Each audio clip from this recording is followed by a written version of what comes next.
मात्र आता शरद पवार सांगण्यात येते। हे बघा, आमचा मूळ आणि ठोस मुद्दा हा जातीचा नंतर आहे। पहिला मुद्दा होता आमचा 23 मार्च 1994चा जो GR आहे, जो माझ्या हातात आहे, की या GR मध्ये जे 16% आरक्षण मराठ्यांचं ओबीसींना दिलं गेलं त्याचा जाब आम्ही शरद पवारांना विचारतोय। कारण हा प्रश्न मराठ्यांच्या जवळपास 5 कोटी मुलांच्या भवितव्याशी निगडीत प्रश्न आहे। माझे शरद पवारांवरती आरोप जे आहेत ते खाजगी नाही आहेत, व्यक्तिगत नाही आहेत, ते सार्वजनिक हिताचे आणि समाजाच्या रोजगार, शिक्षण आणि एकंदरीत सामाजिक स्थितीला धक्का लावणाऱ्या अशा सार्वजनिक प्रश्नावरती आहेत। आणि त्यावेळी ते मुख्यमंत्री होते। आणि आम्हाला असं का म्हणावं लागतंय, हे पुढे मी का बोलतोय, मी माझ्या पोस्टमध्ये पहिला हा GR टाकला होता आणि त्याच्यानंतर त्यांचं जे वन इंडियावरती जे आहे ओबीसी सर्टिफिकेट ते टाकलं होतं।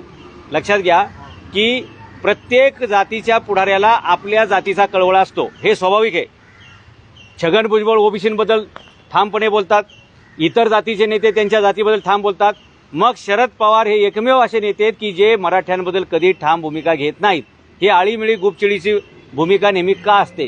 गेले 50-55 वर्ष आम्हाला असंच फसवलेले आणि तळ्यात आणि मळ्यातच बोलायचं, कधी सुद्धा स्पष्ट भूमिका मराठ्यांच्या बाजूनी शरद पवार घेत नाहीत। आणि त्यांच्यावर विश्वास ठेवून मराठा समाज आंधळेपणाने त्यांना नेता मानत राहिला आणि मराठा समाजाचं नुकसान होत गेलं। आणि आज आमचे करोडो पोरं, अगदी आपण जिथं या पत्रकार भवनापाशी उभे आहोत, इथे सुद्धा आमची UPSC MPSC करणारी लाखो पोरं आहेत, ज्यांच्या बापदाद्यांनी आपापल्या जमिनी विकल्या, त्यांच्या आयांनी दुसऱ्याच्या शेतावर, म्हणजे खानदानी घरंदाज पाटील देशमुख अशा मुलांच्या आईंनी सुद्धा दुसऱ्याच्या शेतामध्ये मोलमजुरी करून आपल्या मुलांना इथं UPSC MPSC करायला पाठवलं।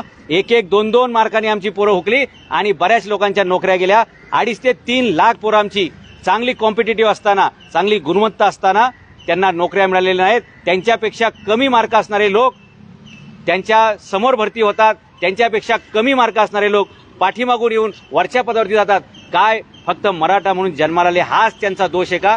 आणि त्यांना मराठा म्हणून डावललं जातंय हे एका बाजूला, आणि दुसऱ्या बाजूला त्यांना जर ओबीसी मध्ये घेतलं असतं तर त्यांच्यावरती हा मोठा अन्याय झाला नसता। या GR मुळे या 5 कोटी मराठ्यांचं सगळं भविष्य दावणीला लागलं आणि गेल्या 2 पिढ्या मराठ्यांच्या बर्बाद झाल्या, तो ह्या GR मुळे। आणि म्हणून प्रत्येक नेत्याला आपल्या जातीचा अभिमान असतो, त्यानुसार शरद पवार हे मराठ्यांची बाजू न घेता नेहमी ओबीसींची बाजू घेतात। आणि म्हणून आम्हाला नाईलाजास्तव या निष्कर्षावर यावं लागलं की शरद पवार हे मराठ्यांचे नेते नसून ते ओबीसींचे आहेत। आणि आमचा जाब विचारायचा आहे त्यांना, आम्ही 5 कोटी मराठी त्यांना भेटेल तिथे, भेटेल त्या गावात, भेटेल त्या चौकात आणि भेटेल त्या वार्डात आम्ही सगळे मराठे शरद पवारांना हा जाब विचारणार आहे की असं काय पाप केलं आमच्या मराठ्यांनी की तुम्ही बाकी सर्वांना न्याय देत सुटले, परंतु मराठ्यांना मात्र तुम्ही डावललेले। हे मराठे कोण आहेत?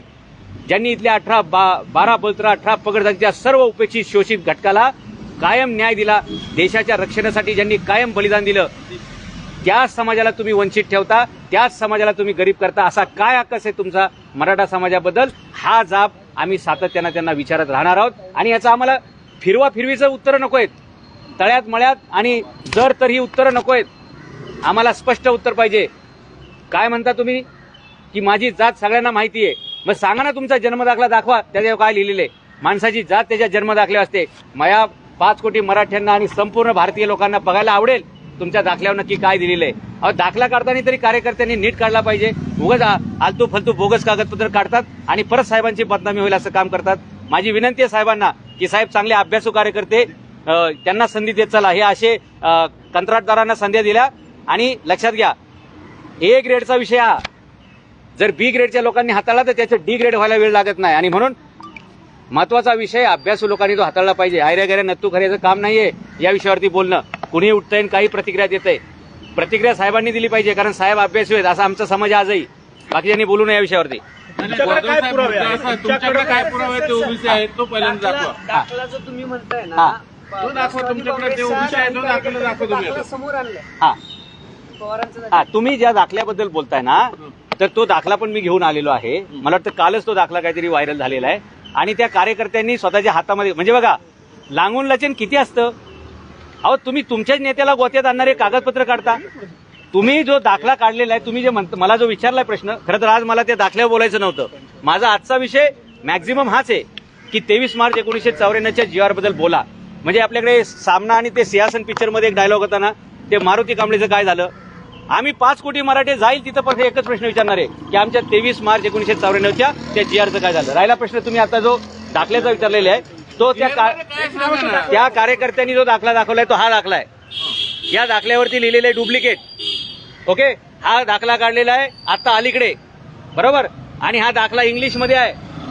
आणि विशेष म्हणजे त्याच्यावरती जे लिहिलेलं आहे ना SSC बोर्ड वगैरे, अहो SSC बोर्डाची स्थापना 1966ची आहे आणि तुम्ही दाखल्यावर 1958 कसं काय आणू शकता? म्हणजे कागदपत्र काढताना तरी ओरिजिनल काढा ना, ती सुद्धा डुप्लिकेट काढता का? आणि ती सुद्धा चुकीची काढता का? ज्या कार्यकर्त्यांनी हा पराक्रम केलाय साहेबांनी त्यांच्यावर कडक कारवाई करावी की घाईघाईमध्ये एखाद्याला उत्तर देण्यासाठी अशा प्रकारचे चुकीचे कागदपत्र पुढे आणू नये, त्याच्यामुळे आणखी विश्वसनीयता खराब होते. नाही जाधव साहेब, मुद्दा असा आहे शाळेचा दाखला एकदाच ओरिजिनल निघतो ज्यावेळेस आपण शाळेतनं बाहेर पडतो, नंतर जे दाखले काढले ते डुप्लिकेट असतात. त्यांची क्लिअर कट आहे त्यानुसार तो डुप्लिकेट असेल असं त्या कार्यकर्त्यांचं म्हणणं आहे. आता याच्यावर तुमचं काय म्हणणं आहे? अहो हा त्यावेळी इंग्लिशमध्ये दाखला असेल का? नंबर 1 त्यावेळी. आणि एक लक्षात घ्या, 1960 पर्यंत महाराष्ट्र राज्याची अधिकृत भाषा ही मराठी व्हायला वेळ होता. 1960ला आपली अधिकृत भाषा झाली मराठी. त्याच्यापूर्वी मोडी असायची. आता हे इंग्लिश मधला दाखला आहे. आणि महाराष्ट्र स्टेट बोर्ड कधी अस्तित्वात आलं? पवार साहेबांची जन्मतारीख तुम्ही दाखवली आहे 12/12/1940. त्याच्यानंतर ते शाळा सोडल्याची तारीख दाखवली आहे 31/5/58, बरोबर. Sent up for the SSC exam March 58. जरा तज्ज्ञ लोकांना दाखला दाखवा, कसा लिहिला जातो दाखला हे जरा बघा त्याच्यामध्ये. प्रश्न असा आहे ना, मुद्दा असा आहे दाखला तो आता काढलाय त्यांनी, हो, मग तो आता त्याच्यावर हे असंच असणार प्रचलित पद्धतीनुसार. अहो पण तुम्ही ज्या बोर्डचं म्हणताय की नाही, ते बोर्ड कधी अस्तित्वामध्ये आलेले? तुम्ही सांगताय बोर्ड कधी अस्तित्वात 1966ला आलं ना. 1966ला जो बोर्ड अस्तित्वात आलं. हा, तुमचं नाव आहे ना ते ओबीसी आहे, तुमच्याकडे काय पुरावा आहे तो दाखवा. हे बघा, हे ओबीसी असल्याचा पुरा दाखवा. येस, याच्यावर एक लक्षात घ्या, जे पूर्वी सर्टिफिकेट व्हायरल झालेलं आहे त्याच्यावरती त्यांची जात ओबीसी दिसलेली आहे. त्याच्या ऐका, वन इंडिया नावाच्या वेबसाईटवरती आजही मिळतं. आणि जर वन इंडियाच्या वेबसाईटवरती असलेले कागदपत्र जर व्हॅलिड नाहीत असं तुम्हाला म्हणायचं असेल तर प्रत्येक व्यक्ती इलेक्शन लढताना त्यांना अफिडेव्हिट द्यावं लागतं. त्याच्यामध्ये त्यांना नॅशनॅलिटी, त्यांची कास्ट आणि सबकास्ट जे काय असेल ते त्यांना डिस्क्लोज करावं लागतं. महाराष्ट्राच्या जनतेला दिसू द्या ना, महाराष्ट्रातल्या 48 खासदारांनी त्यांच्या अफिडेव्हिटवर काय लिहिलेलं आहे, महाराष्ट्राच्या 288 आमदारांनी त्यांच्या अफिडेव्हिटवर काय लिहिलंय. आज आमची अडचण अशी आहे आहे ना, म्हणून आम्ही सांगतो. जाधव साहेब, पवार निवडणूक हे खूप आधीपासून लढवतात. प्रश्न असा आहे ना की आता मराठ्यांचा आरक्षणाचा मुद्दा पेटला, धनगर समाजाचा, ओबीसी, आता हा दाखला तुम्ही बाहेर काढण्याचं कारण काय? पहिला प्रश्न. दुसरा प्रश्न, पवार जर 50-60 वर्ष झाले या सगळ्या राजकारणात आहेत, निवडणूक आयोगाकडे आतापर्यंत त्यांनी अनेक दाखले दिले असतील, त्यावेळेस का कुणी मुद्दा काढला नाही? त्यावेळी आम्ही ते सांगतोय गेले 50 वर्ष आम्हालाच माहित नव्हतं ना. जेव्हा हा GRचा प्रश्न आला आणि बाबा आपला माणूस आपली बाजू का घेत नाही असा प्रश्न आम्हाला पडला, त्यावेळी आम्ही हे सगळं आतमध्ये गेलेलो आहोत. आणि आज आमचं दुर्दैव पण असं आहे की आम्हाला लोक विचारतात तुम्हाला आरक्षण कशासाठी पाहिजे? साखर कारखाने तुमचे, शाळा तुमच्या, बँका तुमच्या, सगळं तुमचं आहे. अहो पण ज्यांना तुम्ही मराठा म्हणताय ते सगळ्यांकडे ओबीसी दाखले येतं. आणि हे आमच्यामध्ये समाजामध्ये वावरताना मराठा वावरतात आणि मात्र ह्यांच्या इलेक्शनवरती आणि कास्ट सर्टिफिकेटवरती ओबीसी असते. त्यामुळे असं माझं म्हणणं आहे की आता या ज्या आमदारांच्या समोर, या खासदारांच्या समोर जे कोणी असतील त्यांच्या नावाचं एक दाखला काढलाय का आजपर्यंत? तुमच्याकडे आहे का तसं काही? हे बघा, आम्ही जे त्या वेबसाईटचं सर्टिफिकेट दाखवलेलं आहे त्याच्यावर जर काय आक्षेप असेल तर त्यांनी तो रितसर तसा नोंदवला पाहिजे. आणि या देशातील जी सक्षम अथॉरिटी आहे, समजा ते कोर्ट असेल किंवा कलेक्टर असेल, त्यांनी त्याच्यावरती अहवाल दिला पाहिजे की बाबा नक्की हे काय आहे. मुद्दा असा आहे ती वेबसाईट ऑथेंटिक आहे का तुमच्या म्हणण्यानुसार? हे सरकारने तपासावं ना, सरकारने तपासायला पाहिजे. आता तुम्ही म्हणले 10वीचं बोर्ड 60ला आलं आणि 58चा दाखला वगैरे, ओबीसी ही कन्सेप्ट म्हणजे कधी आली? ओबीसी अहो मंडल आयोगाचा प्रश्न आला तेव्हा 1980 पासून मंडल सुरू झालं आणि 92ला त्याची अंमलबजावणी झाली. पवारांच्या दाखल्यावर ओबीसी 60 साली 70 साली जे कधी ते 90च्या आधी का आलं?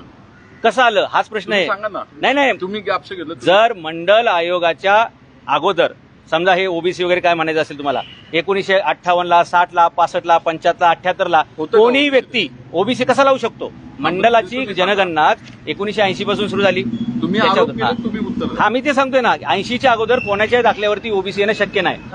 तरी सुद्धा काही लोक त्यांच्या दाखल्या ओबीसी दाखवतात. हे कसं शक्य होईल? आणि कुठल्याही माणसाची जी जात आहे, आता ह्या दाखल्यामध्ये पण काय प्रॉब्लेम दिसतोय मला आमच्या तुमच्या सगळ्यांच्या दाखल्यावरती हिंदू मराठा, हिंदू माळी, हिंदू तेली, हिंदू धनगर असं असतंय. इथं फक्त मराठा आहे. धर्म कुठं गायब झाला? धर्म कुठं गायब झाला यातला?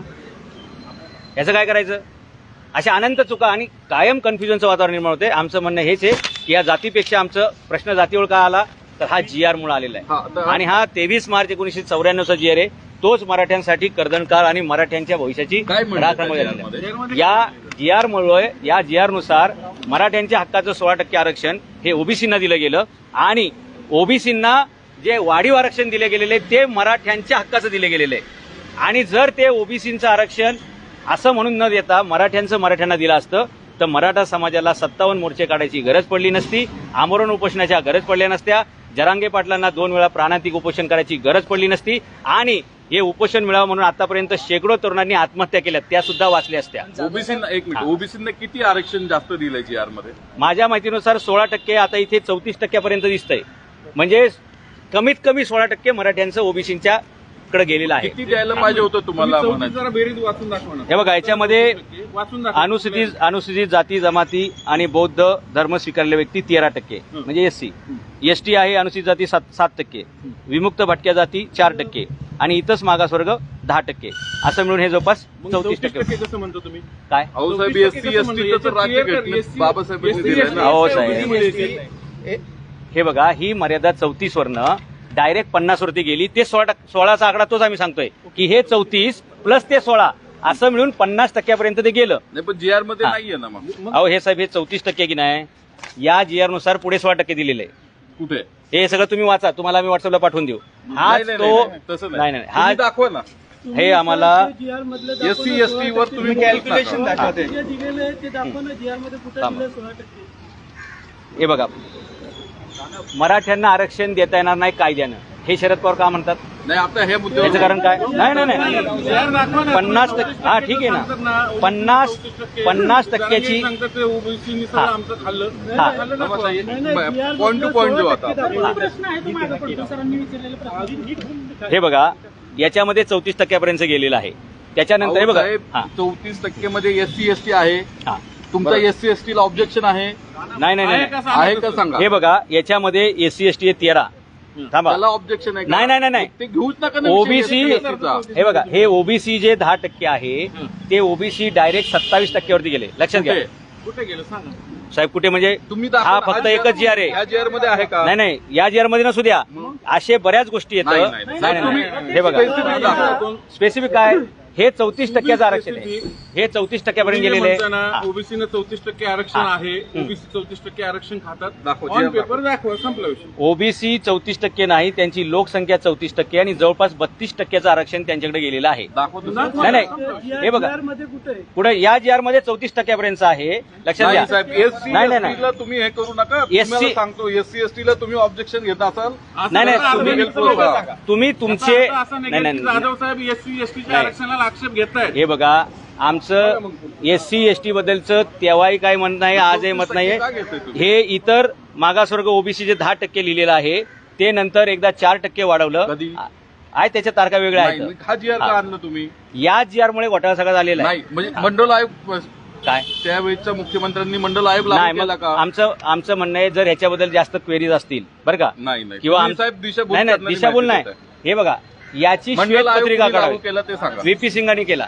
मग राज्यांना कंपल्सरी होतं का लागू करणं? राज्यांना कंपल्सरी नव्हतं, पण आम्ही पुरोगामी आहोत हे दाखवण्याच्या चक्करमध्ये ही गडबड झालेली आहे. म्हणजे इतर राज्यात मंडल आयोग आहे का नाही आता? असतो ना, आहे ना. हो, ओबीसी आहे. आहे ना. मग आपलं इथं लागू केलेलं तुम्ही का ऑब्जेक्शन घेताय? अहो ते लागू करत अहो, असताना साहेब, जी केंद्र सरकारने मंडल आयोग ओबीसी लागू केलं, SC ST केंद्र सरकारने लागू केलं, हो, मग राज्याला कंपल्सरी आहे. अहो त्यांच्या नियमात बसून अहो, तुम्ही साहेब, करायला पाहिजे ना. राज्यघटनेचा अभ्यास करा. केंद्राने तसं नाही. निर्णय- आता मला सांगा, जारंगे पाटील किंवा मराठा संघटना म्हणतात की केंद्राच्या अखत्यारीत तो चेंडू आहे, केंद्राने निर्णय घ्यावा, आधी ठराव करावा आणि राज्यघटनेत बदल करावा आणि आरक्षण द्यावं. मान्य आहे. मग कशासाठी म्हणतात ते? जर ओबीसी जर केंद्राने केला असेल तर राज्याला कंपल्सरी आहे ना. हे बघा, ते केंद्र सरकारकडे जे अधिकार गेलेले तुम्ही जे म्हणताय ते 2 एप्रिल 1918 दुरुस्ती आहे, घटना नंबर 102 ची दुरुस्ती आहे. त्यानुसार केंद्राला सुद्धा ते अधिकार त्यांनी त्यांच्याकडे घेतलेत. आता आपल्याकडे कधीपर्यंत संधी होती? त्यांनी ती दुरुस्ती करायच्या अगोदर. आणि परत काही लोकांचं म्हणणं आहे की 105वी घटना दुरुस्ती केली, त्यानुसार परत राज्यांना अधिकार दिलेत. तर नक्की स्टँड काय आहे? याच्यावरती विधितज्ञांनी क्लिअर केला पाहिजे. आम्हाला कोणत्याही परिस्थितीत केंद्र किंवा राज्य कोणी निर्णय घ्या, आम्हाला आरक्षण पाहिजे. मराठा आरक्षणाची मागणी पहिल्यांदा कधी आली? 1982ला जेव्हा अण्णासाहेब पाटलांनी पहिला मोर्चा काढला, जवळपास लाखभर लोक ते आझाद मैदानावरती आलते. ती मराठ्यांचा पहिला मोर्चा आहे ज्याच्यामध्ये तीव्रतेची मागणी मराठ्यांनी तुम्ही आता केली. का जागृत झाले? आम्ही काय तेव्हापासूनच करतो एक सगळं. तुम्ही 99, 2000, 2005 पासून तुम्ही का नाही या विषयात पुढे आले? 2017लाच मी पुस्तक प्रकाशित केले, मराठा क्रांती मोर्चा भविष्याने वाटचाल, जो पहिला मोर्चा. नाही. वैयक्तिक काय केले ते सांगा आरक्षणाच्या संदर्भात. आरक्षणाच्या संदर्भात मराठा आरक्षणाच्या हो, आरक्षणाच्या संदर्भामध्ये मी वैचारिक काम करणारा माणूस आहे. मी 2017लाच पुस्तक लिहिलं, त्याच्या 5000 प्रती वाटल्या आणि जनजागृती करणं हेच माझं काम आहे. मी काय हातामध्ये काठ्या घेणं, दगड घेणं हे माझं काम नाही. म्हणजे तुमचं म्हणणं आहे की मराठ्यांनी आंदोलन काठ्या मोर्चे घेऊन केलं, नाही, दगड घेऊन केलं? तुम्ही अशा प्रकारचे प्रश्न विचारू नका. तुम्ही पत्रकार आहे म्हणजे नाही, तुम्ही फिरून काय प्रश्न विचारताय? ही प्रश्न विचारण्याची पद्धत आहे तुम्ही का? काय आरक्षण मी वैचारिक काय विचार ऐका, वन बाय वन मी वैचारिक माणूस असल्यामुळे सांगा ना काय केलं? मी पुस्तक लिहिलं मराठा क्रांती मोर्चा भविष्याने वाटचाल, आणि ते पुस्तक प्रबोधनासाठी लिहिलं. आणि आपण मुलांनी हातामध्ये काठी दगड हे घेण्याचा काही संबंध आहे का? तुम्ही माझ्या तोंडी असे शब्द का आम्ही टाकताय? म्हणलंच नाही. नाही, हे बघा, तुम्ही प्रश्न जे घेणार चुकी नाही, हे बघा, मी काय म्हटलं, मी वैचारिक प्रबोधन केलेलं आहे, वैचारिक प्रबोधन करतोय. काठे लाटे घेणारा माणूस नाही, मग आता आंदोलक सगळे काठे लाटे घेणार आहेत का, असं तुम्हाला म्हणायचं का? हे बघा, असं तुम्हाला म्हणायचंय का? नाही, मी वैचारिक माणूस आहे. नाही, तुम्ही इंटरव्ह्यू दुसऱ्या दिशेने वळवताय. मी वैचारिक माणूस आहे आणि विचारांचंच काम करणार. बाबत तुम्ही प्रश्न उपस्थित केला हा. आहे. तुम्ही म्हटलं का मराठ्यांचं 16% हा. आरक्षण काढून तो त्यातला काही पुरावा GR मध्ये तसं आहे का? हा GR तुम्हाला मी पाठवेल. तुम्ही नाही, गा- 16% दाखवतो तसा उल्लेख आहे. याच्यात 34 पर्यंत गेलेला आहे आणि 34 वरनं पुढे वाढवून 34 मध्ये SC ST किती टक्के आहे तुम्ही सांगा? अहो, आता परत सांगा, 13 आणि 7 20% आणि ओबीसी 10% आणि एक 4% हे येतं भटके विमुक्त. दाखवताय ओबीसी 10%, मग तुम्ही 34% कसं म्हणता ओबीसी? मग हे ओबीसीचं 10%च त्यांनी 27% नेलं साहेबा. कोणी लिहिलं? शरद पवार मुख्यमंत्री असताना गेलं. तुमची आता मागणी काय नेमकी? तुम्ही आमची मागणी हीच आहे की जे 16% मराठ्यांच्या हक्काचं आहे ते परत मराठ्यांना मिळावं. आणि हे सगळं ह्या GR मुळे भानगड झालेली आहे, जेणेकरून मराठ्यांना ओबीसी मध्ये याचा मार्ग बंद झाला. आणि घटनेनं आरक्षण द्यायची तरतूद केलेली आहे आणि आरक्षणाची कॅप लावण्याची काम हे सुप्रीम कोर्टाने केलेले आहे. आणि मराठ्यांना हे 50% आरक्षण गेल्यामुळे पुढचे सगळे मार्ग बंद झाले. तो मार्ग ओपन होण्याचा एकच मार्ग आहे, तो म्हणजे मराठ्यांना 16% ते मिळालं पाहिजे. एक सुप्रीम कोर्टाने ज्यावेळेस दुसऱ्यांदा मराठा आरक्षण फेटाळलं, त्यानंतर परत राज्य सरकारला GR काढून किंवा अध्यादेश काढून, GR नाही अध्यादेश काढून ते 6 महिन्यांसाठी वर्षभरासाठी आरक्षण देता येत नाही, ते केंद्र सरकारलाच देता येतं. त्यामुळे राज्य सरकार आता देऊ शकत नाही मराठ्यांना नव्यानं अध्यादेश काढून आरक्षण, ते केंद्र सरकारच्या अखत्यारीत आहे. तर तुमची काय भूमिका आहे त्यावर? केंद्र सरकारच्या अखत्यारीत आहे. मी नरेंद्र मोदी साहेबांना आज उद्या पत्र लिहिणार आहे, माझ्याकडे टाईप करून झालेलं आहे. मी लवकरच त्यांना पोस्ट करणार आहे आणि ते त्यांना मिळेल. 102व्या घटने दुरुस्तीनुसार मला वाटतं सप्टेंबर का नोव्हेंबर 2018ची तारीख आहे, त्यावेळी त्यांनी 102वी घटना दुरुस्ती केलेली आहे. आणि त्यानुसार हे राज्य सरकारचे जे अधिकार आहेत, जसं आपण तामिळनाडू सरकारचं उदाहरण देतो, अनेक राज्य सरकारांची उदाहरणं ज्यांनी 50च्या पुढे ते आरक्षण नेलेले आहे. महाराष्ट्र सरकारला सुद्धा ते करता येईल, पण ते सरकारने दुरुस्ती केल्यामुळे केंद्र सरकार गेलेले. त्यामुळे केंद्र सरकारवरती दबाव टाकण्यासाठी महाराष्ट्रातील या सर्व आमदार खासदारांनी पुढाकार घेऊन दिल्लीपर्यंत जायला काहीच प्रॉब्लेम नाही. आम्हाला राज्य सरकार देऊ, केंद्र सरकार देऊ, हा मराठा आरक्षणाचा प्रश्न सुटला पाहिजे, हा त्यातला कळीचा मुद्दा आहे. जाधव साहेब, दुसरा एक प्रश्न. तुम्ही म्हटलं होतं की आम्ही जिजाऊचे वंशज आहोत, वंशावळ सगळं सांगितली होती, पण त्यांच्यात ते तिकडल्यांनी खोडून काढलंय, तुम्हाला माहिती. तुमचं काय एक्सप्लेनेशन आहे? अहो, ज्यांनी तसं काहीतरी पत्र दिलेलं आहे त्यांच्याकडे काय वंशावळ आहे? ते सर्टिफाईड आहेत का? तुम्ही अमुक अमुकचे वंशात हे असं तुमच्याकडे सर्टिफिकेट आहे का? नंबर 1. नंबर 2, मी कोणाचा अधिकृत वंशज आहे किंवा नाही हे सर्टिफाईड करायचं काम कोणाचं आहे? एक तर कोर्टाचं आहे किंवा एक तर प्रशासनाचं आहे, बरोबर, कारण महसूल विभागाचं. व ह्या दोघांना विचारत नाही. काय महाराष्ट्रामध्ये आमदारांचीही कामं असतात का की कोण कोणाचा वंशज आहे सर्टिफाईड करणं? आणि राहिला प्रश्न माझ्या वंशावळीचा, तर हे जे मी जेवढी पुस्तकं लिहिलेत ना, जिजाऊ आहे, शिवाजी मॅनेजमेंट गुरु आहे, उद्योजक शिवाजी महाराज MP आहे, शिवाजी द ग्रेट इंजिनियर आहे, गणिमिका, अशी 45 प्रकारची शिवचरित्र पुस्तकं लिहिलेली आहेत. आणि माझ्या प्रत्येक पुस्तकात एक वाक्य आहे की शिवचरित्राचा जगभरात प्रचार आणि प्रसार करणं हेच माझं ध्येय. आणि मग एवढे सगळे मी विचार मांडत असताना मी त्यांच्या विचारांचा वंशज आहे जे, आणि मग मी त्या जाधवांचा पण असताना सुद्धा, शिवाय मी त्यांच्या घरातला असताना सुद्धा कोणीतरी एखाद्या गाव खेड्यातल्या माणसाला पकडायचं आणि दिवाळीच्या निमित्तानं जायचं आणि त्याकडून एखाद्या कागदावर लिहायचं. अहो, ज्या कागदावर लिहून घेतले त्या कागदाची क्वालिटी तरी बघा. अहो, एखाद्या राजाच्या घरातला कागद कसा असला पाहिजे, सुपर बॉन्ड पेपर असला पाहिजे. कुठल्या तरी चिरकुट कागदावरती एखाद्या गरीबाकडून लिहून घ्यायचं आणि बिचाराला दानाला द्यायचं. ही काय आमदारांची कामं आहेत का? You are not certified authority to certify someone that who are you, म्हणजे हुज हु. ही कामं आमदारांची नाही आहेत. फक्त मी जो प्रश्न विचारला ना त्याला बायपास करण्यासाठी किंवा त्याला इकडचे तिकडचे घाट दाखवण्यासाठी अशा प्रकारचा स्टंट करण्यात आलेला आहे तो. आणि या संदर्भात अहो, माझ्या प्रत्येक पुस्तकामध्ये वंशाळा आहे, नंबर 1. नंबर दुसरी गोष्ट, असेल तर वाचून दाखवा ना. माणसाचं विचार माणसाला कळू द्या तुम्ही वंशज आहात. हा हा दाखवतो. हा दाखवतो. वंशावळ दाखवा. तुम्ही वाचून दाखवा, काय हरकत नाही. वंशावळ दाखवा. Take your own time. हो, okay. And this is certified. ठीक आहे. आणि हे तर असं झालं तुमचं राव की आम्हीच वाचायचं आणि आम्ही तुम्हाला दाखवली एवढी भरपूर झाली ना. ठीक आहे. आणि हे प्रत्येक पुस्तकात शेवटी बरं का, माझं बाजारात येणारं कोणतंही पुस्तक असो त्या प्रत्येक पुस्तकामध्ये माझी वंशावळ मी तिथं टाकलेली असते. लक्षात घ्या, प्रश्न हा नाही आमच्या समोर कोण कोणाचा अधिकृत वंशज कोण कोणाचा नाही. प्रश्न हा आहे आमचा की त्यांचा वारसा कोण चालवतो, त्यांचे विचार कोण पुढे नेतो. आता बरेचसे लोक हा प्रश्न उभा करतायत ना, मूळ मुद्द्याला बगल द्यायची आहे की आम्ही जे प्रश्न उभा केलाय त्याच्यावर उत्तर लोकांकडे नसेल तर लोक ते डायव्हर्ट करतात. लक्षात घ्या, तुम्हाला कर्तृत्व ही वंशावळ मान्य आहे की नाही? समाजाला प्रश्न आहे की कर्तृत्व हा वैचारिक वंशज कोणी असू शकतो. हे बघा, कोणी नाही. या महाराष्ट्रात आपण काय म्हणतो की आम्ही शिवरायांचे मावळे आहोत, म्हणजे आम्ही सगळे शिवाजी महाराजांचे वंशज आहोत. बरोबर. मी जिजाऊंच्या वंशज कशा प्रकारे, मी वैचारिकता आहेच आहे, मी जाधवांचाही आहे आणि जिजाऊंचा एक भाऊ पुरंदरला, म्हणजे ते पुस्तक कुठे, एक मिनिट, नाही ते नाही, दुसरे. हा प्रश्न याच्यापूर्वी सुद्धा बऱ्याचदा माझ्याकडे यायचा, ओके, की तुम्ही कशा प्रकारे वंशज आहात, काय आहात. त्याच्यामुळे मी हे अख्खं पुस्तक लिहिलं. ह्या यदुवंश पुस्तकाचा विषय जिजाऊ साहेब पुण्यामध्ये का आल्या, त्यांच्यासोबत कोण कोण जाधव आहे, ते कुठे कुठे सेटल झाले आणि तो वंश कुठे पुढे वाढला. फॉर एक्झाम्पल, पुणे, सुपे, चाकण, बारामती, इंदापूर ही शहाजीराजांची पुण्यातील जागीर. या पुणे, सुपे, चाकण, बारामती, इंदापूर या 5 परगण्यातले खेड शिवपूरला जिजाऊसाहेब का आल्या, तर 1614 पासून पुरंदर किल्ला हा जाधवांच्या ताब्यात होता आणि पुरंदर किल्ल्याची किल्लेदारी जाधवांकडे असल्यामुळे शिवाजी महाराजांच्या बाबतीत जे जिजाऊंच्या वडिलांच्या आणि भावांच्या बाबतीत झालं, निजामाच्या दरबारात त्यांची हत्या झाली, तशा प्रकारचा कोणताही धोका निर्माण होऊ नये याच्यासाठी जिजाऊंनी खेड शिवापूर निवडलं. तिथे मोठा वाडा बांधला होता. तिथे पेठ शिवापूर, दुसऱ्या बाजूला पेठ संभापूर अशा 2 पेठा वसवल्या होत्या.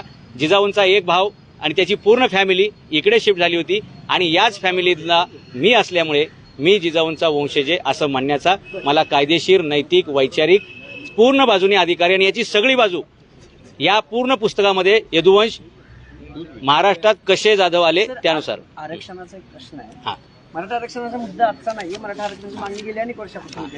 राज्यात सध्या जरांगे पाटलांचं उपोषण सुरू आहे. धनगर समाजाचं उपोषण अनेक ठिकाणी सुरू आहे. ओबीसी समाज, भुजबळ वर्सेस मराठा, भुजबळ वर्सेस जरांगे, असे अनेक वाद पेटलेले आहेत. आत्ताच नामदेवराव जाधवांनी शरद पवारांचा दाखल्याचा विषय का काढला, तो मगाचा प्रश्न मला आत्ताच तो का आला आणि आरक्षणासाठी तुमचं नेमकं काय आता पुढे असणार आहे? हे बघा, आत्ताच दाखला का आला हा प्रश्न नाही आमच्यासाठी. आपल्याकडे नाही ना सर, आतापर्यंत पवार हे काही आत्ता नेते झालेले नाहीये सर. हे बघा, मुद्दा हा वेगळ्याकडे जातोय आणि हा तुम्ही जो काढले तो राजकीय आहे. आता एक मिनिट, ओबीसी मराठावाद आत्ता पेटलाय. भुजबळ जरांगे वर्सेस पाटील हे आपण बघतोय किंवा मोर्चे बघतोय तिन्ही समाजाचे. मग तो मुद्दा पवारांचा जातीचा आत्ताच का आला? हे बघा, आम्हाला सुद्धा हे माहीत नव्हतं. म्हणजे आम्हाला सुद्धा गेल्या आठवड्यापर्यंत हे माहीत नव्हतं की शरद पवारांची कास्ट काय आहे.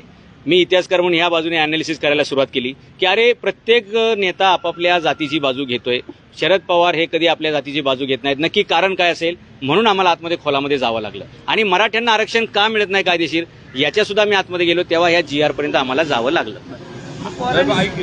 तुम्ही जातीत नेते विभागलेले आहेत का तुम्ही?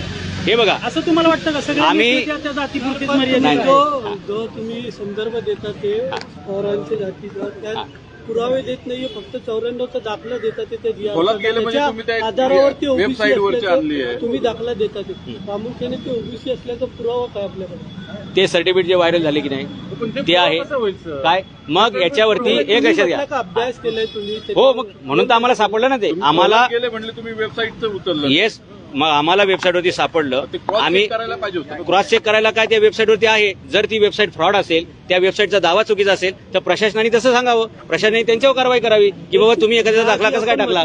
मंडल आयोग त्याच्यानंतर ओबीसी आपण एवढ्या मोठ्यावर- उल्लेख येतो 1958चा उल्लेख आहे तो देखील म्हणजे ओबीसी कधी काय सगळ्या गोष्टी आहे ना अभ्यास करायचा. हे सगळ्या गोष्टी आहेतच ना. अभ्यास केल्यानंतरच हा विषय पुढे आला. नाहीतर हा GR 23 मार्च 1994चा GR माझ्या अगोदर कोणालाच माहित नव्हता, कोणी त्याच्यावर बोलत नव्हतं. GR मधनं तुम्ही काही सिद्ध करत नाही आहात. तुम्ही ते 34 मध्ये 13 आणि 60% काढा, जे राहतात 14 काही टक्के. त्याच्या पुढचं कधी झाले ते GR कधी देणार सांगा. हे 34% आणि त्याच्यावरचं 16% वाढीव जे दिलं त्यामुळे 50%ची कॅप लॉक झाली. एवढाच यातला विषय आहे. हा GR नसता तर 50% कुठे ते जी आहे हे सगळं आहे ना पुढे. या GRला कनेक्टेड हे बघा, जसं घटनेमध्ये अनेक वेळा दुरुस्त्या झालेल्या आहेत त्यानुसार या GRच्या आधारे पुढे अनेक दुरुस्त्या करण्यात आल्या आहेत. हो अगदी हा GRही तुम्हाला पाठवण्यात येईल आणि बाकीच्या केव्हा केव्हा कोणत्या दुरुस्त्या झाल्या ते बघूया. म्हणजे तुमचं जे क्वालिफिकेशन आहे आणि तुम्ही कुठे शिक्षक होतात, प्राध्यापक होतात, त्याच्यावर पण आक्षेप घेतलेला आहे राष्ट्रवादी काँग्रेसने. तर तुमचे क्वालिफिकेशन, एज्युकेशनल क्वालिफिकेशनचे तुम्ही कधी देताल आणि तुम्ही कुठे प्राध्यापक होतात, शासकीय सेवेत होतात किंवा प्रायव्हेट सेवेत होतात, त्याचे काही पुरावे आहेत का ते कधी देणार? हे बघा, मी कुठल्या राजकीय पदावर आहे का, मी कुठल्या प्रशासकीय पदावर आहे का, म्हणजे कुणीतरी काहीतरी प्रश्न विचारले त्याला उत्तर द्यायला मी काय बांधील आहे का? जर मी लोकसेवक असेल, जर मी एखाद्या शासकीय पदावरती असेल तर माझी खासगी माहिती विचारण्याचा कोणाला अधिकार आहे. राजकीय पक्षाचे लोक असा कसा बालिशपणा करू शकतात? एखाद्या व्यक्ती जो कुठल्या सार्वजनिक पदावरती नाही, शासकीय पदावरती नाही, त्याची तुम्हाला कागदपत्राची माहितीची कशाला पाहिजे? काय करायचं त्याचा संबंध? ठीक आहे, नाही गरज आहे, पण तुम्ही का नाही दाखवत? तुमच्यावर आक्षेप आहे तर तुम्ही अहो, माझ्या- मोठे करून दाखवलं. तुम्ही अहो, पवार साहेबांचं मागताय, शरद अहो पवारांचं जर हे हे जे करताय, तर कार्यकर्ते तुम्ही का नाही मागताय? लक्षात घ्या, ज्या कार्यकर्त्यांना माहिती पाहिजे, अहो या महाराष्ट्रातल्या कुठल्याही दुकानात जा, माझ्या प्रत्येक पुस्तकामध्ये माझा पूर्ण परिचय आहे. माझं जन्मगाव काय, मी कुठल्या शाळेत शिकलो, मी कुठं शिकवलं, किती, सगळं तिथं आहे. नाही, GR अजून वेगळं काय पाहिजे? नाही, ते पुस्तक म्हणजे काही शासन सर्टिफाईड नाही ना. तुम्ही मग जर ते- शासनाचं जर आणून दिलं तर जास्त बरं होईल ना. सगळ्यांची तोंड बंद होतील तर. अहो नामदेवराव जाधव कुठल्या कॉलेजला शिकवत होते, नामदेवराव जाधवांचा जन्म कुठला आहे हे सर्टिफाईड करायची गरज आहे का? तुमचा जन्म दाखला किंवा आम्हाला माहिती नाही ना सर, मला पण वैयक्तिक माहिती नाही नाही, तुम्ही प्रश्न आहे की नाही अगदी ठरवून वेगळ्या अँगलनी विचार. नाही नाही, चुकीचं आहे. तुम्ही नाही नाही, एक लक्षात घ्या ना, मी नाही विचारलं, विकास लावंडे राष्ट्रवादी काँग्रेसचे प्रवक्ते त्यांनी विचारलेलं आहे. कोणाच्या प्रश्नाला उत्तर द्यायचं हे मी ठरवेल ना. आणि मी कोणत्याही शासकीय पदावर नाहीये त्याच्यामुळे. आणि ज्यांना नाही नाही, तुम्ही ठरवून एखाद्याची प्रश्नाची उत्तर हे पवारांकडे मागतात हा. ते त्यांचे लोक तुमच्यावर आरोप करतात त्यांची प्रश्नाची उत्तर आम्ही तुमच्याकडनं मागतो. अहो जे लोकप्रतिनिधी आहेत, लोकांच्या पदावरती आहेत, ज्यांनी प्रशासकीय पदं भूषवलेली आहेत, अशा लोकांना प्रश्न विचारण्याचा नागरिकांना अधिकार आहे. ते त्यांचं पद खाजगी नाहीये, ते जनतेचे सेवक येतं, ते लोकप्रतिनिधी म्हणून निवडून गेलेत, त्यांच्याबद्दलची माहिती विचारण्याचा प्रत्येक नागरिकाला अधिकार आहे. राहील आता दुसऱ्यावर आरोप करता तर तुम्हाला विचारणार अहो या देशामध्ये ज्याच्याकडे काही नियम आहे का की काय? तुम्ही दुसऱ्यावर आरोप केले किंवा तुम्ही सामान्य नागरिक आहे म्हणून तुम्हाला विचारायचंच नाही? नाही नाही असं नाही, जे लोकप्रतिनिधी आहेत सर, आपण त्यांच्याबद्दलची शिकागोत, माहिती भाषण करून गाजवलेलं आहे. विवेकानंद तर तुम्ही तिथे जाऊन आला, त्यामुळे तुमच्याविषयी जर काही आक्षेप असतील तर त्याची उत्तर ऑब्व्हियसली तुम्हीच देणं अपेक्षित. ते आम्ही देऊ शकत नाही किंवा बाहेर ते देऊ शकत नाही. अहो लक्षात घ्या, मी हेच सांगतोय की या महाराष्ट्राच्या प्रत्येक दुकानामध्ये आपलं पुस्तक आहेत, त्या पुस्तकांमध्ये माझा पूर्ण बायोडेटा असतो, फार जन्मापासून गावापासून ते सगळं त्या असतं. बायोडेटावरच त्यांनी आक्षेप घेतलाय. काय नाही, बायोडेटावर काय आक्षेप आहे? बायोडेटावर काय आक्षेप आहे? पदवी कशी आली, कुठून आली? अहो मी कॉलेजला शिकवायला नव्हतो का? मी जर कॉलेज, एक लक्षात घ्या, प्राध्यापक पदवी का अशीच येते का? जर एखादा व्यक्ती त्या पेशामध्ये असेल तरच त्याला प्राध्यापक डिग्री मिळते. म्हणजे जर एवढं कार्यकर्त्यांचं बालिशाज्ञान असेल की एखाद्याच्या नावासमोर प्राध्यापक शब्द असेल तर त्यांनी शिकवले की नाही आणि तो शिकवत होता की नाही हा प्रश्न विचारणं किती बालिशपणाचा प्रश्न आहे. तुम्ही कुठल्या कॉलेजला शिकवलं हे सांगा आणि त्यामुळे प्राध्यापक पदवी मिळाली. तुम्ही तुमची बाजू क्लिअर करा. अगदी अगदी, मी सोमया कॉलेजला शिकवलेलं आहे, मी संदेश कॉलेजमध्ये शिकवले, मी विकास कॉलेजमध्ये शिकवले, अशा 3 कॉलेजला मी शिकवलेलं आहे. प्राध्यापक म्हणून हो. गेस्ट लेक्चर होते की कसं? माझी माहिती जी आहे, हा. प्राध्यापक हे पद मिळण्याच्या आधी विद्यापीठात लेक्चरर असतात आणि त्याच्या आधी एक काहीतरी पद असतं. मग खूप 15, 20, 25 वर्ष झाल्यानंतर ते प्राध्यापक पद मिळतं. पण तसं काही आपलं आहे का? कारण ते विद्यापीठ ऑफिशियली मी डॉक्टर लावलं हा. तरी माझ्याकडे काहीतरी पाहिजे. हा पीएचडी पाहिजे, हे पाहिजे. तर प्राध्यापकसाठी पण एक 25-30 वर्षाचं हे लागतं. कारण माझा मित्र आहे, पीएचडी होल्डर आहे, पण तो अजून प्राध्यापक झालेला नाही. तो विद्यापीठात आहे, लेक्चरर का काहीतरी त्याची पोस्ट आहे आणि शिकवण्याचं काम. टेक्निकली लोक फक्त त्याला बायफर्गेट करतात, लेक्चरर आणि प्राध्यापक. आता सरकारने सुद्धा एक नवीन जे शैक्षणिक धोरण काढलेले आहे त्याच्यामध्ये प्रा अशी डिग्री आलेली आहे, म्हणजे प्राध्यापक इन प्रॅक्टिस, म्हणजे प्रोफेसर इन प्रॅक्टिकल. ओके, तर असे त्याच्यामध्ये वेगवेगळे प्रकार आहेत. तर त्याला तसंच लावून धरलं. आपण ज्यावेळी एखाद्याला डॉक्टर म्हणतो तर तो बीएमएसच पाहिजे, एमबीबीएसच पाहिजे, एमडी पाहिजे असं नसतं. डॉक्टर इज डॉक्टर असंच हे प्रकार. ज्याच्याकडे मास्टर डिग्री आहे, जो सिनियर कॉलेजला शिकवतो, त्याला प्राध्यापक लावायला काही अडचण नाही. फक्त टेक्निकली काही लोक, जर ते युनिव्हर्सिटी लेवलला विषय असेल तर त्याला लेक्चरर आणि प्राध्यापक असे त्याच्यामध्ये 2 प्रकार पडतात. अधुरे दोघं शिकवणारेच आहेत. नामदेवराव जाधव भाजपचं काम करत असा देखील आरोप आहे राष्ट्रवादी काँग्रेस. हे बघा, राजकीय पक्षाचे लोक राजकीय आरोप करणार आहेत, त्याच्यावर मी काय बोलायला पाहिजे? मी माझ्या स्वबळावरती उभा आहे. मी कुठल्याही पक्षाचा मिंदा नाही, मी कुठल्याही पक्षाचा लाचार नाही, आणि मी माझ्या स्वतंत्र बळावरती उभा आहे. राहिला प्रश्न मी भगवे कपडे घातले म्हणून असं विचारायचा प्रश्न असेल तर हा भगवा रंग हा शिवाजी महाराजांचा आहे, हा भगवा रंग हिंदू धर्माचा आहे, आणि हे भगवे कपडे घालण्याचा मला अधिकार सर्व धर्मसभेमध्ये मी भारताचं नेतृत्व केलं म्हणून मिळालेला आहे. त्याचा कुठल्याही पक्षाशी संबंध जोडायचा काही संबंध नाही. सर्वच पक्षांनी ओबीसी, कुणबी ओबीसी काढलेले आहेत. त्यांच्याबद्दल तुमची काय भूमिका असेल? सगळ्याच पक्षांनी आमचं कॅबिनेट मंत्री पण हो येस. आता आमचा एक सर्व्हे चालू आहे.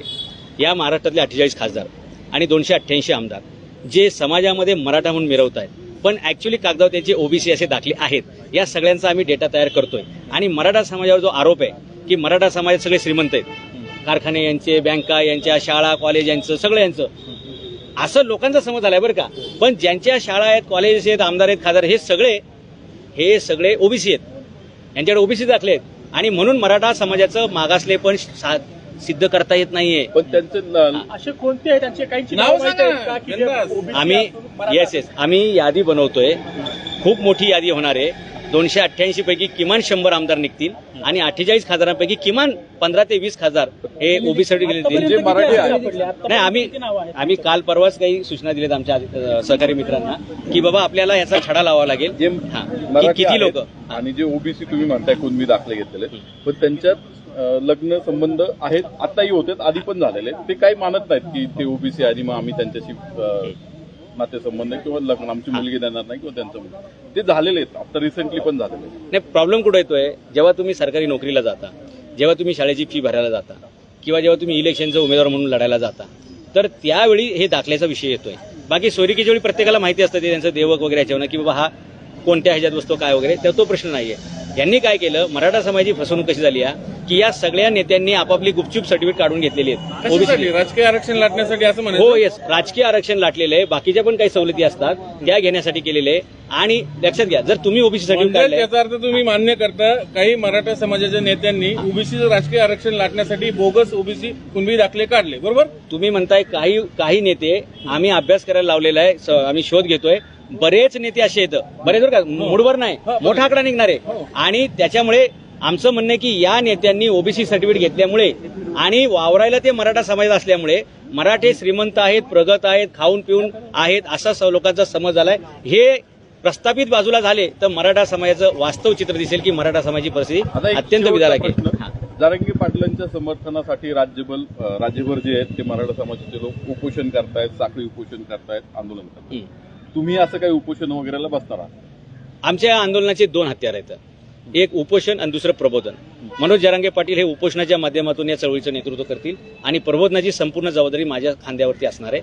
आणि सगळे राज्य पाटलांना मान्य आहे का तुम्ही प्रबोधन करणार आहे? हे बघा, म्हणजे नाही, एक लक्षात घ्या, जरांगे पाटलांना हे माहित आहे का की तुम्ही प्रबोधन करणार आहात किंवा त्यांची परवानगी घेतलेली आहे का तुम्ही असा काय प्रश्न विचारताय? बरं, नाही, जरांगे पाटलांचं परवानगी नाही, प्रश्न योग्य डायरेक्शन यायला पाहिजे. जसं काय आपली अधिकृत संस्था आहे, रजिस्टर बॉडी आहे, मग ते अध्यक्षाला विचारलं पाहिजे. या मराठा आरक्षणाच्या चळवळीमध्ये कोणी अध्यक्ष नाही, कोणी कार्यकारी अध्यक्ष नाही, कोणी संचालक नाही, कोणी समन्वयक नाही. प्रत्येक जण मावळा आहे आणि प्रत्येक जणांनी आपापल्या पद्धतीनं त्यांच्या गावात, त्यांच्या जिल्ह्यात, त्यांच्या जिल्ह्यात प्रबोधन करायचं आहे. आलं लक्षात? त्यानुसार हे सगळं चाललेलं आहे. याच्यासाठी कोणी परवानगी घ्यायची गरज नाही, कोणाला विचारायची गरज नाही. फक्त सगळ्यांचा एकच सूर असा असणार आहे की आपण हे सगळं आंदोलन अहिंसेच्या मार्गानं, शांतीच्या मार्गानं आणि व्यवस्थित पार पडायचं असणार. तुम्ही भेट घेणार आहात का? कधी? मागे भेटले ना? मी अमेरिकेहून आल्यानंतर थेट डायरेक्ट आंतरवाली सराटीलाच गेलतो. त्याच्यानंतर त्यांचं उपोषण ज्या दिवशी सोडवायचं होतं, मला वाटतं काही 17 तारीख होती, त्याही दिवशी मी तिथं होतो. आणि 14 तारखेला जी मोठी जाहीर सभा झाली, जवळपास देशातील विक्रमी सभा झाली आंतरवाली सराटीला, त्याही सभेला मी होतो. आदल्या दिवशीच मी गेलो होतो.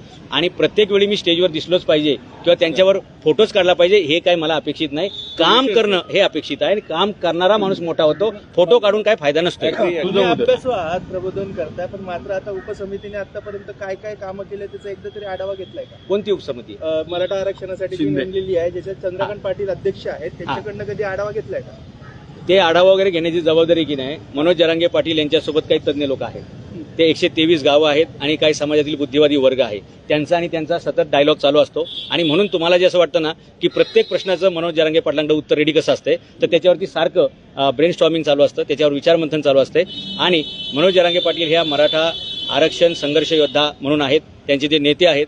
आणि म्हणून ते सातत्यानं याचा अभ्यास करतच असतात आणि जेणेकरून कायद्याच्या चौकटीत सविनय पद्धतीनं हा प्रश्न सुटेल या दिशेने चाललेला एक आहे. शेवटचा प्रश्न, जे आंदोलन झालं मराठा समाजाचं किंवा सुरू आहे, हडपसरमध्ये घटना झाली की ओबीसी कुणबी आहे आणि त्या दाखल्यांना विरोध केला म्हणून एका मराठा युवकावरती शाई टाकली गेली किंवा डांबर काहीतरी टाकलं गेलं. त्या मराठा समाजाचेच युवक होते, त्यांच्यावर नंतर गुन्हाही दाखल झाला.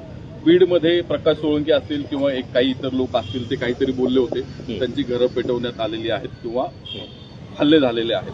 अशा पद्धतीचे जे हल्ले मराठा आरक्षणाच्या संदर्भात जे काही जरांगे पाटील म्हणतात की काड्या करतात किंवा त्यांच्यावर होत आहेत किंवा हे करतायत, तर त्याविषयी काय सांगतात?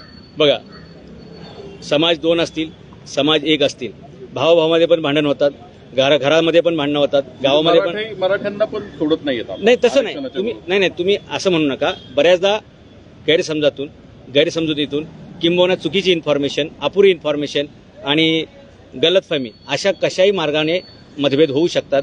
जर हडपसरला असं काही झालं असेल किंवा बीडला जे काही झालेलं आहे, अशा कुठल्याही घटना असतील तर याच्यामध्ये प्रामुख्याने जो विचारी माणूस असेल, बघा, ज्याचे विचार पक्के आहेत आणि ज्याचं अभ्यास म्हणजे मुद्दा पक्का आहे, असा कोणताही व्यक्ती हातामध्ये कधीही शस्त्र घेण्याची त्याला गरज पडत नाही.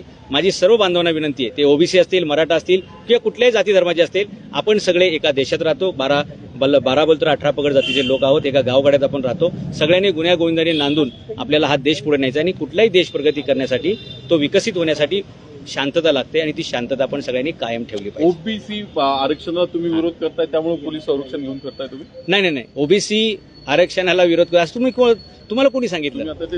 नाही. ओबीसींना वाढीव जे आरक्षण दिले गेलेलं आहे त्याच्यामुळे मराठा समाजाच्या हक्कांचं उल्लंघन झालेलं आहे, त्यांना डावललं गेलेलं आहे, असा मुद्दा आहे. आता मी हे अमेरिकेहून आल्यापासून हा माझा मुद्दा चालूच आहे. हे प्रोटेक्शन का घ्यायची वेळ आलेली आहे की जेव्हा आम्ही ती पोस्ट टाकली त्याच्यानंतर काही पक्षाचे कार्यकर्ते हेच 23 मार्च 1994 आणि ओबीसीचा दाखला याच्यानंतर काही पक्षाचे कार्यकर्ते बिथरले आणि त्यांनी कायदा हातात घेण्याच्या भाषा केल्या. त्याच्यामुळे मग मला ते संरक्षण घ्यावं लागलेले. ओबीसींबद्दल मी बोलतोय, ओबीसींच्या विरोधात बोलतोय, असा कधीही मामला झाला नाही आणि होणार नाही. मी मराठा समाजाच्या समर्थनात 100% आहे, पण मी कधीच कुठल्या समाजाला विरोध करणार नाहीये. लक्षात घ्या, आम्ही ओबीसींचं काढून घ्या असं म्हटलेलं कधीच नाही. जे वाढीव दिलेलं आहे आणि जे मराठा समाजाच्या हक्काचं आहे ते परत करण्यात यावं आणि ते सविनय पद्धतीने, जसं आपण 2 भावांमध्ये वाटणी करतो तर ती जशी चर्चेच्या माध्यमातून योग्य पद्धतीने होत असते. खरं तर या राज्यकर्त्यांची वाटणी म्हणजे ही जबाबदारी होती की त्यांनी वाटप नीट करायला पाहिजे होतं. परंतु आणि याच्यातून एक गोष्ट आपल्या लक्षात आली नाही की याच्यात मोठा घोटाळा आहे. आपल्याला असं वाटतंय की याच्यातून ओबीसी बांधवांना जास्त फायदा झालाय. महाराष्ट्रातील ओबीसी बांधवांपेक्षा या फुगीर 16% लाभ हा देशातील ओबीसींना झालेला आहे. आपल्याला देशात ओबीसीचं नीती होण्यासाठी इथे 16% ओबीसीचं आरक्षण, मराठ्यांचं आरक्षण ओबीसीला दिलं गेलं आणि आज महाराष्ट्रातील मुलांच्या बऱ्याचशा जागा हे परप्रांतातील आलेले विद्यार्थी, परप्रांतातील आलेले लोक जे नोकऱ्यामध्ये येतात ते हे ओबीसी दाखले वापरतायत आणि या भूमिपुत्रांच्या, मग ते ओबीसी असतील नाही तर मराठी, त्यांच्या जागा खाल्ल्या जात आहेत शिक्षणातल्या आणि रोजगारातल्या. हा गंभीर मुद्दा आहे आणि याच्यावरती श्वेतपत्रिका काढली गेली पाहिजे असं आमचं म्हणणं आहे. सरकारला काय सांगाल तुम्ही, पुरेसं संरक्षण आहे तुम्हाला? नाही, मागणी केलेली आहे. येस, पुढे जसे 24 डिसेंबर जवळ येईल, जसं जसं हा मुद्दा तापेल तर त्यावेळी मनोज जरांगे पाटील आणि नामदेवराव जाधव ह्या दोघांच्याही जीविताला धोका मोठ्या प्रमाणात वाढण्याची शक्यता नाकारता येत नाही. आणि हे लक्षात घेऊन आत्ता मला पोलिसांचं 3 लोकांचं संरक्षण दिले गेलेलं आहे. पण माझं असं म्हणणं आहे की एकदा ह्या प्रबोधनाच्या रथ पुढे सरकायला लागला की तेवढा रेजिस्टंट वाढणार आहे आणि जसा तो वाढेल त्या प्रकारची मला वाढीव सुरक्षा सातत्याने अपडेट करत दिली गेली पाहिजे. सरकार देईल तुम्हाला Z+? द्यायलाच पाहिजे. एखाद्या व्यक्ती जो समाजासाठी काम करतोय त्याच्या जीविताची काळजी घेणं ही सरकारची जबाबदारी आहे. सरकार कोणाचंही असो आणि व्यक्ती कोणी असो. थँक्यू. धन्यवाद.